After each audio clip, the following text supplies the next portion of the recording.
But things are much different here than they were yesterday. Yesterday we saw crews from Iowa American Water throughout the area looking for that water main break. They couldn't find it.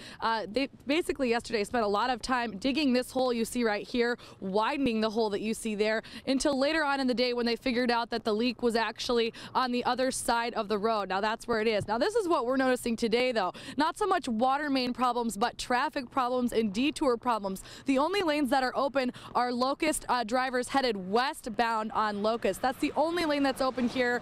No other lanes. There's detours surrounding the area, but what we're seeing is people trying to take a few shortcuts. You can see here there's a sign, no left turns from westbound Locust onto Harrison Street. You know why? Because there are two big holes in the middle of the road. Well, we are seeing a lot of cars driving over this hump you see here, over this median and through these road horses to get down Harrison Street. That's one thing we're seeing. We're also seeing other cars taking shortcuts through J.B. Young Intermediate School.